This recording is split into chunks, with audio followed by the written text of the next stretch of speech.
Bismillah ar-Rahman ar-Rahim. Alhamdulillah wa salatu wa salamu ala Rasulillah wa ala alihi wa sahbihi wa man wala. Amma ba'd. So last Wednesday we had talked about the blessings of Medina, or the city of Yathrib, and the fada'il, the ahadith, the specialities that Allah Azza wa Jal and the Prophet Sallallahu Alaihi Wasallam have mentioned about the city of Medina. Today we're going to continue on and talk about the demographics of Medina. Who lived there, and can we have any population estimate? The demographics of Medina. We all know that there were two major ethnic groups living in Medina: the Jewish tribes and the Arab tribes. So the first question we need to ask ourselves, where did these Jews come from? What are they doing in the middle of the Arabian Peninsula? And then the second question, which Arabs are these? How are they related to the other Arabs? And what is the relationship between the Yahud and the Arabs in Yathrib, in Medina? Realize, before we even begin, that this issue is a very politicized, very polemical one. It causes a lot of debate. And that is because the accusation that non-Muslims give of our religion, amongst many other accusations, one of them is that it is anti-Semitic. And anti-Semitic means that the accusation is the religion is racist against the Jewish people. And that the Prophet ﷺ had certain inclinations to disregard the Jewish people, or to treat them in a negative manner. This is the accusation, right? And the way that the three Jewish tribes were treated, the Banu Qurayza, the Banu Qaynuqa', the Banu Nadir, the way that these three Jewish tribes were treated one after the other, this is their basis for this accusation.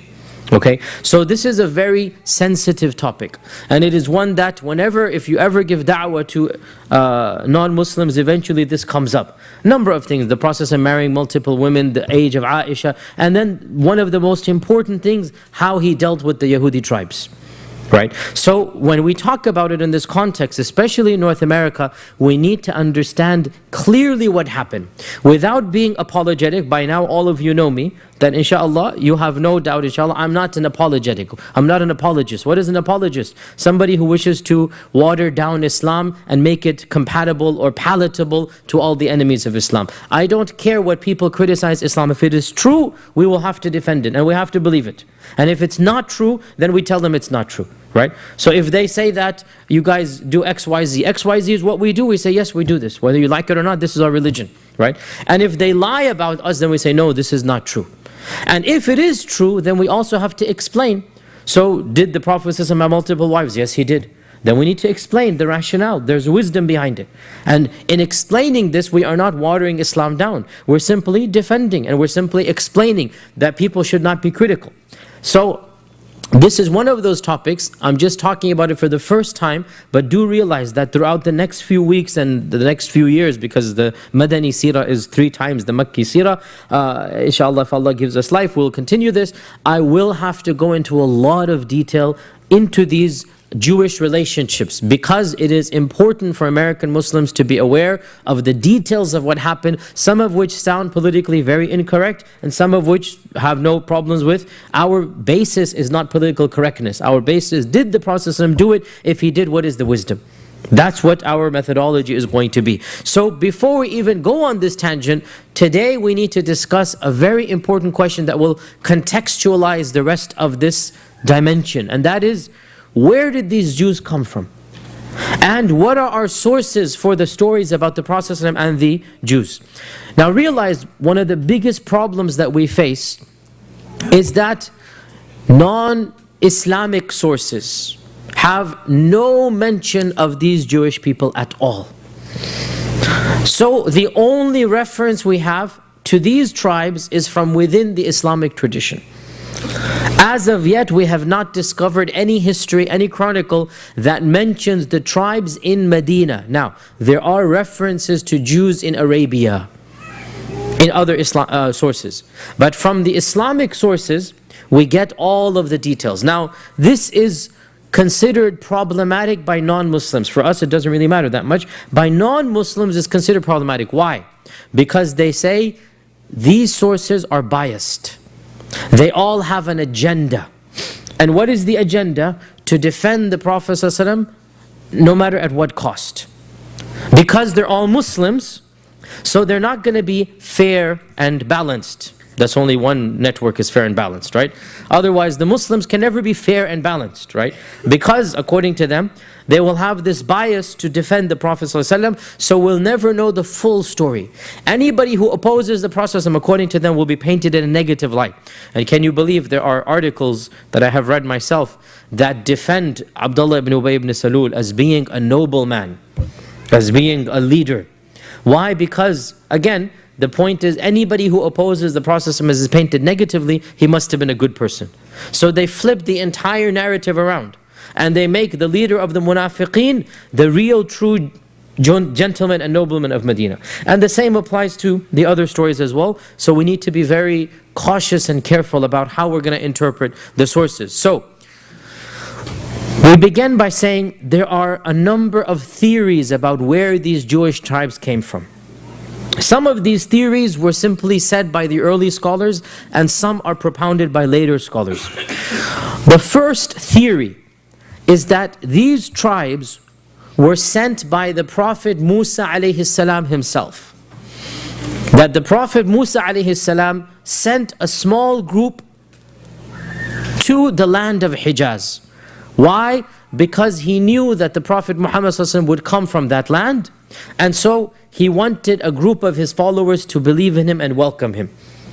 This is a theory that one finds in early Islamic sources, and Allah Azza wa Jalla knows best. It does seem a bit strange, to be honest, and it doesn't seem very sound. Yani, why would Musa alayhi salam send some of his followers when he is the prophet of that time and the people should remain with him?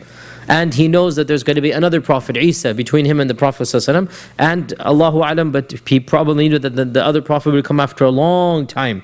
And that's over 3,000 years. Allahu Alam. But this is one theory that some Muslims have.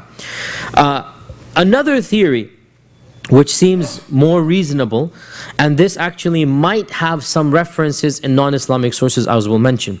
Another theory is that the Jews of Medina settled in Medina after they were expelled from Jerusalem. Now, let's pause here. And everyone should know that once upon a time, Sulaiman alayhi salam, when Sulaiman was the king and Sulaiman was the prophet, all the Yahud, of course, were in Jerusalem. Obviously, that is very true. We don't deny this. It's obvious. They were there. And Sulaiman alayhi salam had built the big temple, the Haykal. He had built the big temple of Sulaiman. Now, over the course of the next hundreds and thousands of years, the power of that state collapsed. The Romans became in charge, and then the Christians, and at times even the Persian emperor was in charge of Jerusalem. So over the course of the next 1,500 years, until Umar ibn al-Khattab conquered Jerusalem, Jerusalem was in between many different people. It was controlled by pagan Romans. Pagan Romans, they hated the Christians as well. It was controlled by the Persians at times, and at times it was controlled by Christian Romans. So different groups had controlled it. Now, there were two major expulsions of the Jews. And according to the majority of scholars of Islam, it is these two expulsions that are mentioned in the Quran in Surah Al-Isra. If you read the first page of Surah Al-Isra, Allah subhanahu wa ta'ala mentions two expulsions and two punishments sent upon them. Right? The majority of Quranic scholars consider these two to have been the ancient two of the past. And I should just add as a footnote, some modern scholars of the Quran, and I haven't really studied and I don't have an opinion myself, some modern scholars say that this reference in Surah Al-Isra is to a future event and not a past one. And if you understand Surah Al-Isra, this changes the whole dynamics of what the surah is talking about, right? And that is a tangent that is not relevant to this class. But there's a new group of scholars that is saying Surah Al-Isra is not history, it is prophecy. Surah Al-Isra is not the past, it is the future.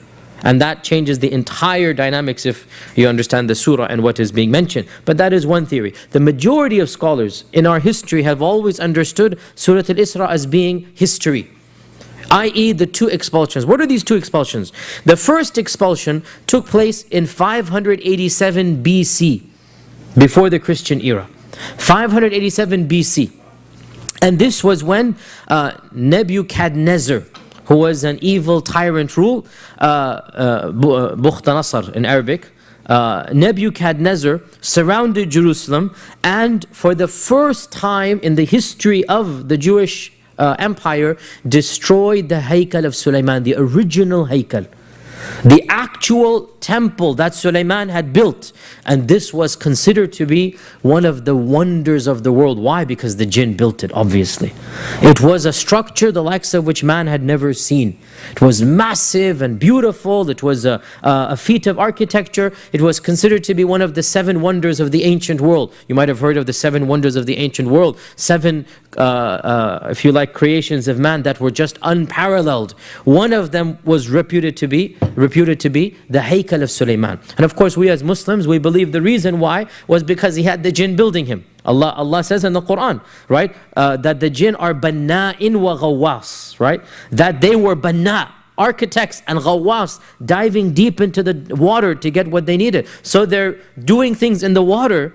What did they get from the water? What pearls, what beautiful, exquisite treasures? And banna, they're building structures. So Allah subhanahu wa ta'ala tells us that Sulaiman was given this. So the Haykal of Sulaiman was a amazing structure that stood solid for 400 or 500 years, untouched. And then Allah Azza wa Jal will that the first of the destructions occur. And this is, as I said, in 587 BC. And this was when the original temple was destroyed. This temple was, when it was destroyed, it was the first time the Jews had to flee. It is called the diaspora. And the Jews are known throughout history for having many diasporas. They call themselves the wandering people. The wandering peoples. Why? Because since that time, they've never had a unified land up until, as we know, 1947. So they have always been in different lands. That was the beginning, the first diaspora. And it was at that diaspora that large groups left for many lands. We know for a fact they went, the majority of them went to Iran. And they stayed there for many decades or hundreds of years until finally King, Cyrus allowed them to come back. And so many of them came and many of them remained. And Iranian Jews, therefore, are considered to be of the most ancient of the Jews. And there are plenty still in the world. If you go to Los Angeles, there's a whole area of Iranian Jews over there, an entire area over there where you can see their restaurants and their stores and whatnot. And they're well known. This is perhaps one of the largest groups of Jews in the Middle East before the creation of Israel. That was in Iran. So that's one area they went. Also they went to areas of Iraq, and we know that Iraq had a lot of Jews in the time of the Umayyads. Early Umayyads was full of Jews. Baghdad as well, Kufa and Baghdad. Where did they come from, this first diaspora? It is also said that some went to Yemen, but it appears that the majority of the Yemenite Jews are from the second expulsion, and Allah knows best. Do they go back that ancient or not? We know that Yemen had a lot of Jews in it. We know this up until now. There were Jews until 1947, and the Yemeni Jews and the Falasha of Ethiopia are of course related. They are in fact the same branch. So from Yemen they then went to Habash or Ethiopia. So those two are also the branch of the Yahud. So there is one theory that a small group of Jews in 587 BC emigrated to Hijaz. This is a theory. There is no architectural evidence. There's no records. This is one theory. Personally, I doubt this, because that is taking the presence of Yahud back 1,000 years before the Prophet ﷺ, and that seems too early. Allahu A'lam. It seems too early for the entrance of the Yahud. But this is one theory. Now this was the first expulsion, the first diaspora. The second destruction of the temple. So eventually the emperor, the future emperor becomes kind and he builds the temple again. But of course he builds it, so it's his structure, not Sulaiman's structure, right? So it's a fake imitation, a cheap imitation of the real structure. Nonetheless, it is a magnificent structure from his perspective. In other words, he does a good job, right? So one of the emperors was basically took some kindness on them and built a massive temple for them. This as well was about to be destroyed in a few decades, and this is the second destruction according to the majority of scholars that Allah Azza wa Jal sent upon them. And this happened after the coming of Isa ibn Maryam. after the coming of Jesus Christ, under the Emperor Titus in 70 CE. Under the Emperor Titus in 70 CE, there was a second destruction of the temple. And this led to a second diaspora. A second time that the Yahud fled in many different areas. And there was a third, not destruction of the temple, but a third major diaspora when in 132 CE, a group of Jews decided to rebel against the ruler because the ruler forced them to, I believe, don't quote me here, I think that they were forced to commit shirk. I think the ruler wanted them to sacrifice a pig to an idol or something, so they revolted against this, right? So it was sacrilegious, and obviously our sympathies are with them in this revolt. They revolted against the emperor with an armed revolt, and the emperor brutally slaughtered hundreds and thousands of them. He surrounded the city, he just basically massacred them, and this is the Emperor Hadrian. The Emperor Hadrian in 135. He didn't destroy the temple, but he slaughtered hundreds and thousands of Jews, and so they fled once again. It is said, and this seems to be, Allahu Alam, the one that makes the most sense, that this wave of immigrants, some of them running and fleeing helter and skelter, some of them wander down south into the Arabian Peninsula because Jerusalem is due north, and they're just wandering down and they come across this fertile ground that has lots of date palms. There are no inhabitants there at the time, and they settle down over there. And this is the original Yathrib then, right? So the Yahud are the ones who actually found Yathrib, according to this narrative. And one group settles in Yathrib, another settles in Khaybar. And Yathrib and Khaybar are relatively close to each other, okay? One group settles in Yathrib, another Khaybar, and it is also said another group continues down, and the largest of them continues down until they reach Yemen, right? And the Yemeni Jews were the largest quantity of Jews in the Arabian Peninsula, right? In fact, when the Prophet ﷺ sent Mu'adh ibn Jabal to Yemen, what did he tell Mu'adh? He said, you're going to go to a land that is Jews and Christians. Ahl Kitab, right? And that is because in Yemen, there was a Christian Himyarite kingdom, and they were Christians because Abraha had conquered parts of Yemen and he had installed a governor there. A lot of people converted to Eastern Orthodox Christianity, and the Jews were there from this expulsion. So Yemen was a land where there were a lot of Christians and Jews. Only Yemen, the only land in Arabia that had Christians and Jews. Yathrib, as we said, one theory, these people who worked their way down to Yemen, one group of them settled in Yathrib and then the rest continued down, right? This is one theory. Yet another theory is the exact opposite, and that is, well, not the exact opposite, modified, and that is that the people of Yathrib are actually, the Jews of Yathrib are actually from the Jews of Medina. So the first theory has it that the people from Jerusalem are wandering down, and small pockets remain in Yathrib, and the bulk goes to Yemen, right? The other theory has it the other way, and that is that from Yemen, small pockets emigrated, and they worked their way up, and so some of them ended up in Yathrib. Now in either case, and this is an interesting point, it establishes some type of relationship between Yemen and the Yahud. Correct? Either case, because the first batch, the first theory, they would have eventually found out that their relatives migrated to Yemen. Correct? And the second theory, they are the descendants of the Yemeni Jews. Correct? So both of these theories link them to Yemen, and in my humble opinion, this makes complete sense, as we're going to come to now. This makes complete sense, and it fits in perfectly as we're going to come to now. A tangent here, some modern researchers, looking at the reports of the Jews in Medina and seeing what they had of institutions and trying to find phrases that are found in Arabic that the Jews used, right? This is a very meticulous research. You're trying to reconstruct who these Jews were. So some researchers have a theory that the Jews of Medina were not from the sects of mainstream Judaism. They were from a very ancient sect called the Karaites. K-A-R-A-I-T-E, Karaites. Pause here. You should be aware that Judaism has many sects, as we all know. We in America are only used to 3 of them: the conservative, the reform, and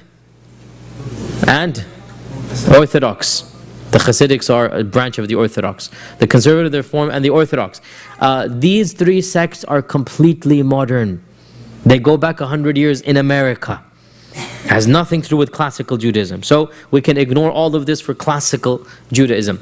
Classical Judaism, we don't want to talk about the sects of Judaism, that's a different class altogether, but realize there were two main streams once upon a time.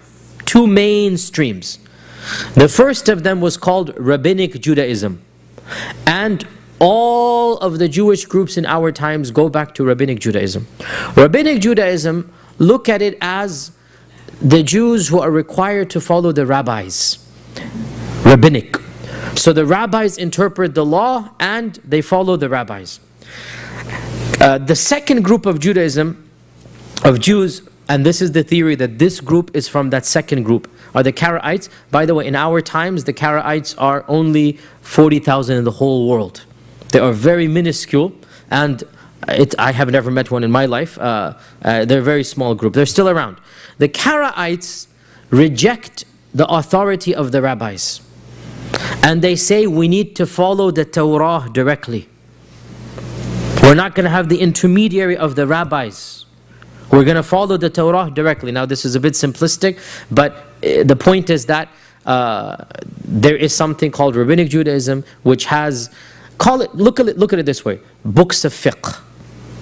The Rabbinic Jews are going to follow books of fiqh. They're not going to go back to the Quran and Sunnah. I'm being equivalent here, right? The Karaite Jews reject these books. Like, this is not the original Sharia. The actual Sharia is the Kitab and Sunnah, the Quran and Sunnah, right? So they're going to go back directly to the Quran and Sunnah. This is Karaite Judaism. Now, the point being, some scholars have tried to research this, and it appears that the Jews of Medina were Karaites. If this is the case, then we can say that the theory that they emigrated when they were expelled from Jerusalem makes sense, because that was the time when Karaite Judaism was predominant. Rabbinic Judaism began around 400-500 CE. And the expulsion took place 120 CE. This is, you see why we're interested in what type of Jews they are. Because Rabbinic Judaism, after 400 CE, the bulk of Jews are Rabbinic Jews. So these Jews have nothing to do with Rabbinic Judaism. So therefore they arrived in Yathrib before 400 CE. Therefore this adds weight to the fact that they are from the expulsion of Hadrian and Titus. You guys following me? I'm going a totally different tangent, but this is the introduction to a very important series of topics afterwards. Now, Allahu A'lam, I also have an opinion, and may Allah Azza wa Jal forgive me for daring to have an opinion, but at the same time, with all humbleness and modesty, very few people try to study the seerah also looking at other sources, like Western sources, Roman sources, Greek sources, other sources that we can find things about. And this is unfortunately one of the problems, that very few people are doing it in this manner. You either have people who are not Muslim, who reject the Quran and Sunnah and rely completely on these sources, and then you have Muslims who are not even aware of the other sources and they completely rely on this. We have a lot of information from other sources and we're trying to piece together a picture. Allahu A'lam, I have a little bit of a theory in this regard, take it or leave it. And that is that the question is very interesting. There were three famous Jewish tribes of Medina. You should memorize these names. We're going to keep coming up over and over again. The Banu Qaynuqa', the Banu Nadir, and the Banu Qurayza. Okay? Banu Qaynuqa', Banu Nadir, Banu Qurayza. Okay? Question. Jews do not divide themselves into these types of tribes. Jews don't have tribes. This is an Arab phenomenon. Jews do not have tribes. They were considered, now if somebody says the 12 tribes of Israel, that was ancient. This is now long gone. Even in the time of the expulsions, there weren't these tribes anymore. That was ancient. In the time of Dawood, in the time of Musa and Harun, yes, they had the 12 tribes of Bani Israel, right? But this, they just merged together. They did not continue that tradition, and they became one nation, one ethnic group, right? So the question arises, how did these Jews of Yathrib get divided up into three tribes when, if the story is correct, they're all coming from one area and settling in Yathrib? It doesn't make sense for them to be three separate tribes, and these three tribes were having battles with each other in the wars of Bu'ath. In other words, there's a civil war taking place between the Arabs and between the Jews. In this civil war, The Aus is on one side, the Khazraj is on the other. And the Jewish tribes themselves are divided and fighting each other. You see the problem here, right? If they were one unit, one group of people, how come they're divided into tribes and how come there's a civil war? You understand the question here, right? So the theory that I have, and Allah subhanahu wa ta'ala knows best, is that there's an element of truth in more than one of these stories. And these three tribes represent three different emigrations of the Yahud to Yathrib. Three different time zones. And therefore, when each new group arrives, they're not considered part of the old one because this is now completely broken away. Right? And so, this is one theory, and again, I don't know anybody who has suggested this, but there is very little discussion in the Islamic sources of the origin of these tribes anyway. If you look at Ibn Ishaq, no mention at all where these Jews come from. Look at Ibn, so this is not something that people are thinking about, where all of these people come from. Nonetheless, this is one theory, and Allah knows best, and we're never going to know unless we find external information, but it does make sense that there must be some reason why these three tribes were separate from one another. That's the theory I have. Now, this is the first group of people, the Yahud. The second group of people are the Arabs. The Arabs were themselves two tribes. Now, alhamdulillah, we know the Arab tribes. The Arab tribes, their lineage is mapped out. And by the way, some modern groups of scholars, they actually even denied that there were real Jews in Medina. Some modern non-Muslim scholars, they denied this. Why? Many reasons, but perhaps some of them felt embarrassed that this happened to the Jews, so they said these weren't real Jews. Who were they? They were Arab converts to Judaism.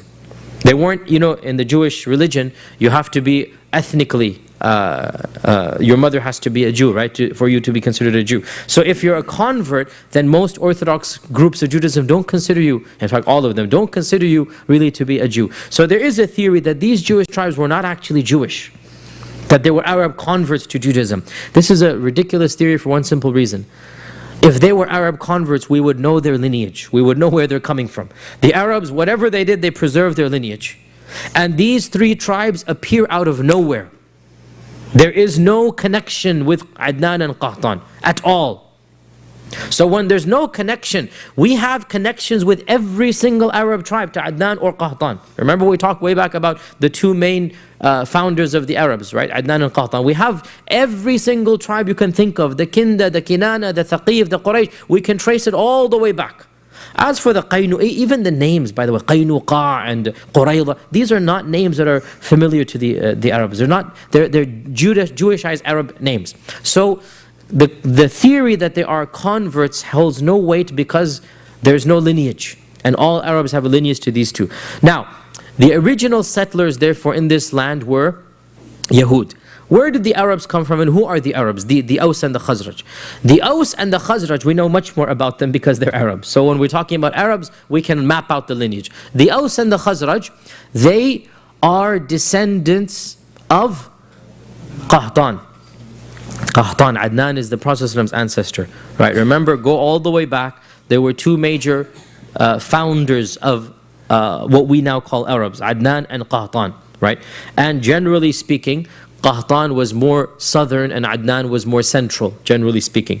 And Ismail's descendants mixed with Adnan and his descendants. And so the Prophet and the Quraysh are called Adnanis. And Qahtan is the other major tribe. Now, the bulk of Middle Arabia, Hijaz, is Adnani. Quraysh is Adnan, Thaqif is Adnan, all of these tribes are Adnani. In fact, the only group of Qahtani Arabs in the whole region is in Yathrib. And as I said last Wednesday, clearly, again we cannot be 100% sure, we don't speak on behalf of Allah, but it does appear that this was what Allah Azza wa Jalla intended, that the Qahtani and the Adnani tribes would merge together in early Islam to show the real unity, that there would be no more animosity between Qahtani and Adnani, that anybody who opposed the Muslims could not do so on ethnic grounds. And this was the precursor to unite all of the Arabs, right? Out of all of the tribes, the Prophet ﷺ is Adnani and he settles in Qahtani, and the two come together under the banner of Islam. It seems more than just a coincidence is the point. It seems Allah subhanahu wa ta'ala intended this. So where did these Qahtani come from? What are they doing here if they live in Yemen? Here we go back to the story of Qahtani Arabs. Don't worry, I'm not going to bore you too much. If this is boring, personally, I find this very interesting, but people are different. Some people don't like this ancient history. Qahtanis, the people of Yemen, if you like, the Aus and the Khazraj go back to the city of Ma'rab. And Ma'rab is the people of Saba. The people of Saba. You know Saba is mentioned in the Quran. There's a surah in the Quran, Surah Saba. Right? The people of Saba, Allah Azza wa Jal mentions them in the Quran. And Allah mentions one thing about them. That is an amazing feat that the whole world knows about them. And that is, they were the first human beings ever to build a dam. Never before had a dam been built. And by the way, that dam still stands to this day. It is, 2,000, 3,000 years old. It's just not all of it, but you see still to this day, outside the city of Ma'rab, you will still see the dam. And this dam was a feat of engineering. It blocked up the waters so that there could be rivers flowing. And Allah subhanahu wa ta'ala mentions in the Quran, لَقَدْ كَانَ لِسَبَأٍ فِي مَسْكَنِهِمْ آيَةٌ جَنَّتَانِ عَنْ يَمِينٍ وَشِمَالٍ كُلُوا مِنْ رِزْقِ رَبِّكُمْ وَاشْكُرُوا لَهُ بَلْدَةٌ طَيِّبَةٌ وَرَبٌّ غَفُورٌ. Allah blessed them like He hardly blessed anybody else at that time.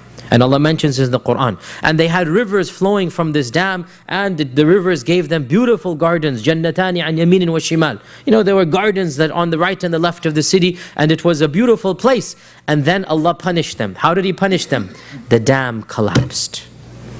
فَأَرْسَلْنَا عَلَيْهِمْ سَيْلَ الْعَرِمِ. This is Sayl al-Arim. Sayl al-Arim is the Arim dam collapsing. Sayl is the water flowing, right? Sayl al-Arimi. So because of their insolence and their arrogance, they were punished and the dam collapsed. And this led to, again, hundreds and thousands of people dying, many villages destroyed, and many other Yemenis had to migrate away. And this occurred most likely around 300 CE. Most likely around 300 CE. So around 3 centuries before the coming of the Prophet ﷺ, 250 years before the coming of the Prophet ﷺ, the Ma'rab dam collapses, and Allah references in the Quran, Sayl al-Arim, and so groups of Yemenites have to emigrate. Now here is where I go back to what I initially said. Some of them, Aus and Khazraj, were cousin tribes. They literally go back to the same person. Aus and Khazraj were cousin tribes. So there is some blood relationship. So we can understand why the two are together. So Aus and Khazraj, they end up in Yathrib. Why Yathrib? Again, nobody knows. But this is all theory. Again, take it or leave it, but there's nothing wrong with giving theories, and Allah knows the truth. If we say that the Yahud of Medina had relationships with Yemen, it makes complete sense for the Yemeni Qahtanis to be aware of an established settlement that has nothing to do with the Adnanis. Because remember, there's animosity between Adnan and Qahtan. Right? There always was tension. Up until the time of the Prophet, there was tension. In fact, even the Hilf al-Fudul that took place, it was a war between Adnanis and Qahtanis. Up until that time, they were still fighting. Right? So, if there was some relationship between Yemen and those Yahud, and I gave the theory that there is, then it makes complete sense that the Aus and the Khazraj would have known, again, these were some travelers, whatnot, they would have known of a group of Jews. They would have felt comfortable being with them because they're already comfortable with Jews in Yemen. Perhaps even there was some trading. Allah knows. Again, this is who's going to have records in 300 CE. Who's going to have, this is all theories that we're going to have. But the question still, and it's an unanswered question, why Yathrib? How did the Aus and Khazraj end up in Yathrib? And there's already Yahud over there. Unless there was some type of relationship beforehand. You see my theory here, right? Some type of knowledge beforehand. So the Aus and the Khazraj settled down in Yathrib, and the two of them benefited each other. The two of them benefited each other. How so? The Yahud were skilled in agriculture, in weaving. Of course, they were businessmen. The Arabs had knowledge of war. The Arabs had knowledge of the language. And so the Arabs Arabicized the Jews, i.e. the language became theirs, right? The culture became theirs. They're living in Arabia, so all of the Jews began speaking fluent Arabic. Now they still spoke Hebrew, by the way. We know this from the Seerah. We know this from the Seerah, and obviously it's understood. I mean, any minority retains its language for many generations, especially when you're in the middle of the desert. So they retained their Hebrew, but they spoke fluent Arabic as well.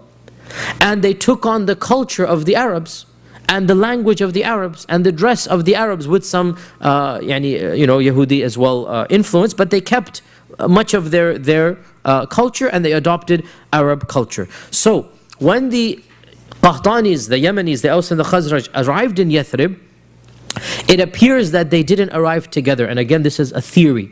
Nobody was an eyewitness writing chronicles of 300 CE, i.e. 200 before the Hijrah. Right, 250 before the Hijrah. Who's going to be recording this? The theory goes as follows. Now, we know for a fact that the Aus had asked permission from the Banu Qurayza and the Banu Nadir, the two Yahudi tribes, and formed an alliance with them. And the Khazraj had taken permission from the Banu Qaynuqa. So the question once again arises, how come these two these two Arab tribes have different Jewish alliances? The theory, the two of them didn't arrive at the same time, maybe 10, 15 years apart, or a few years apart. That the first tribe arrived, and that is the Aus. And the Aus got the alliances and took some protection from the largest of the Yahudi tribes, and that is the Banu Qurayza and the Banu Nadir. And this also explains why the Aus were richer. Because the Aus were richer than the Khazraj, and the Aus had a higher income. They were socio-economically better off, and they occupied the better land of Medina. Because in those days, land was also tribal. Your house was where your tribe was. It's not like in our times, anybody buys any. No, you lived where your tribe was, for protection, for safety. So the Aus had the best plots in Medina, the most luscious gardens of Medina, and the Khazraj had the lower territories, the ones that were not as luscious. So therefore, it appears that the Aus arrived before, and one theory goes, the Yahud needed manual labor. They needed people to basically farm the land. It's too large for them. And so they allowed the Aus the opportunity to basically, what's going to be a good word here, not rent to own, not lease to own, but basically fraction it out. You take charge of the land, you give us a fraction, and you take the rest, right? It's basically, you do the manual labor, and you give us a percentage of the produce, and you can basically man the land and take charge of it. So the Aus and the Khazraj therefore settle down in this manner, and over the course of the next 150, 200 years, this solidified the relationship. The Aus and the Khazraj had their alliances with the Yahud, and each of them had wars with each other, and therefore when the civil wars took place, and I said the civil wars lasted for more than 100 years. The civil wars lasted for more than 100 years. The worst of them was the Bu'ath war, which took place 5 years before the Hijrah of the Prophet sallallahu alaihi wasallam. And it is also known that the Jewish tribes financed the Aus on the one side, the Banu Nadir, and the Banu Qaynuqa financed the Khazraj on the other side. So they actually were involved in the civil war. Right? Did they actually fight or not? We don't have references. But there was clearly a divide between the Jewish tribes. And the two Jewish tribes were helping different sides, the Aus and the Khazraj. Now, question arises. The number of people living in Medina, how many? Very difficult. There was no census. Nobody's going to go house to house and see how many people, right? But we can kind of sort of get a glimmer. Kind of sort of. How so? Well, by looking at the battles of Badr and Uhud and Khandaq, seeing how slowly but surely the city is growing. The total population of the three Jewish tribes seems to have been around 2,000 men. We get this by doing a tally of Banu Nadir, Banu Qaynuqa, and Banu Qurayza. Each time something happens, we have a number roughly of men. Adding all of these men together, 2,000 men. Multiply that by 3 for women and children, you get 6,000 Jews, roughly, in Yathrib. When the Prophet emigrates, roughly 6,000.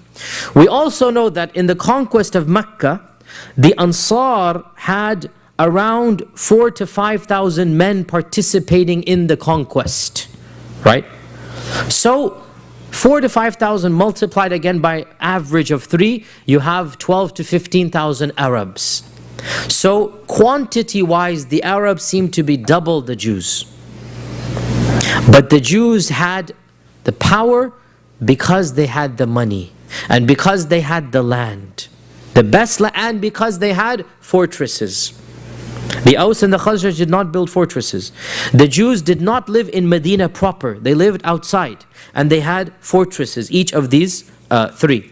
And so a rough quantity we get of the people of Medina, roughly around 20,000 people. And this is a relatively large town. It's not a small town. For the time, to have 20,000 people seems to be a very good number.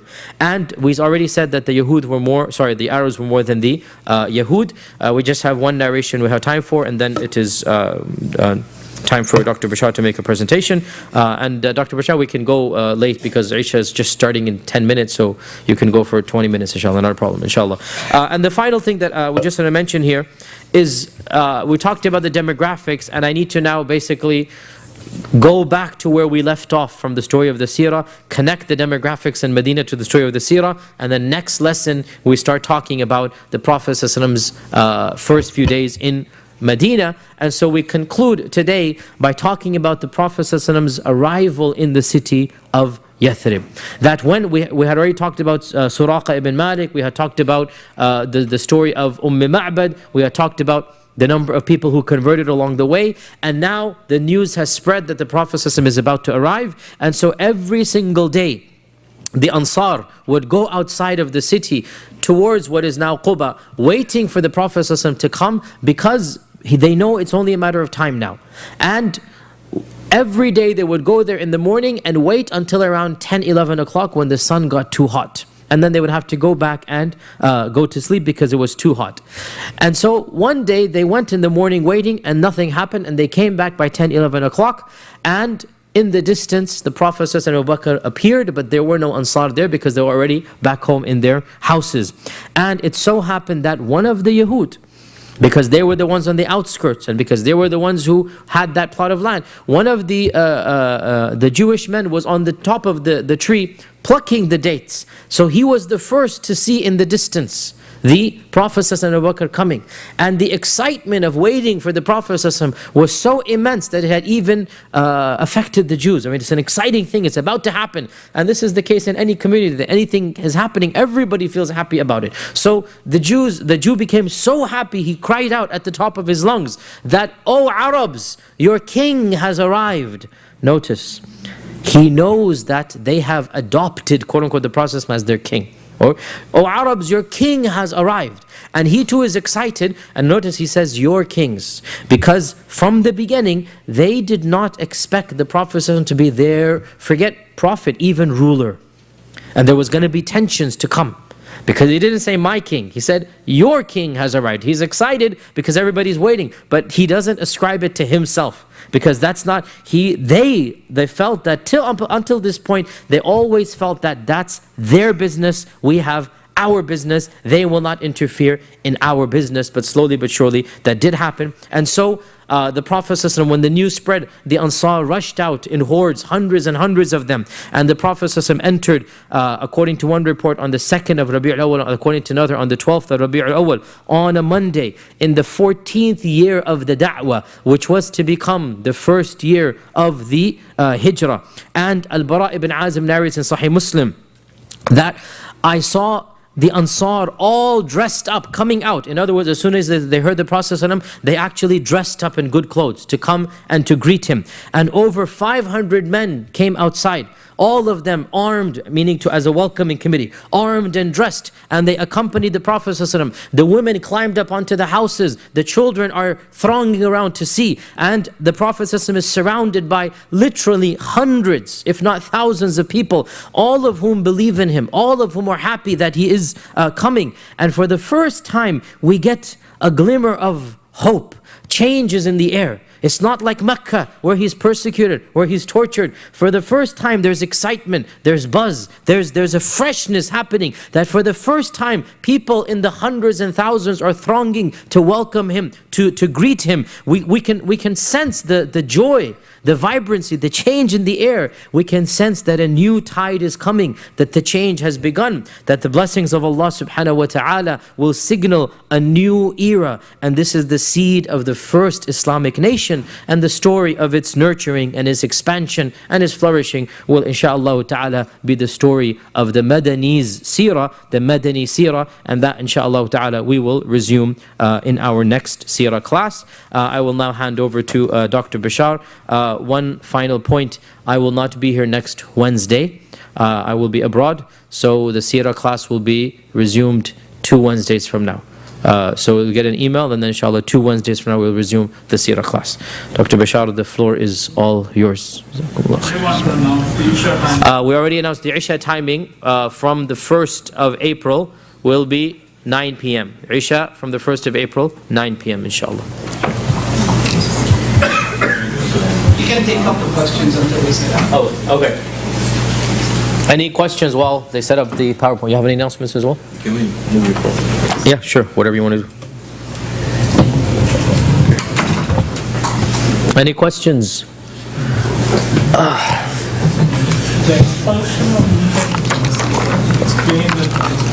All of this will come. I don't want to be hasty. Banu Nadir, Banu Qaynuqa', Banu Qurayza, each one of them has a long story. And we need to be very careful and cautious. We need to explain the details and rationale. So when the time comes, yes. So there's no clear indication that the Jews were looking for the next Messiah. No, the Quran itself references they're waiting for the next prophet. I mean, in Medina. Yes, the Quran references this, but they expected that prophet to be one of their own. They didn't expect him to be someone else. The Quran references this in Surah Al-Baqarah. وَكَانُوا مِن قَبْلُ يَسْتَفْتِحُونَ عَلَى الَّذِينَ كَفَرُوا. I think it's verse 130, 140 something. It's in that area. That Allah says they were expecting a victory over the Aus and the Khazraj. And the Aus and the Khazraj say that whenever we had a war, right, the Yahud would tell us that it's only a matter of time before our prophet comes and will massacre you. So they're waiting for a prophet. According to our legends and sources, they are waiting for a prophet. Does it answer your question? I mean, in Medina itself. Yes, in Medina. They're waiting for a prophet in Medina. Yes. Yes.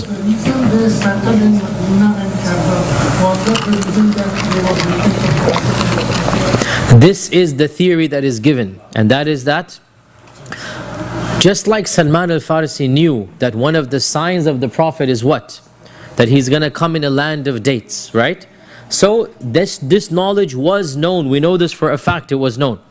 Why shouldn't these Yahud have it as well? They probably also had it. And so, again, it doesn't negate the theory that when they're fleeing from Hadrian or from Titus, they settle in a land of dates because they know that the Prophet will come in a land of dates, right? Inshallah. Yes. What was the relationship between people in Medina and people in Mecca? One of the specialities of the people of Medina is that they had never been conquered by any tribe, even though 2-3 times this was attempted. But they had never been conquered by any tribe. So there was a relationship of izzah. People would come, trade, and leave. There was never a conquering. So the Aus and Khazraj were independent in spirit. Okay? Jazakumullah khair. We will continue inshallah next, not next Wednesday, 2 Wednesdays from now inshallah.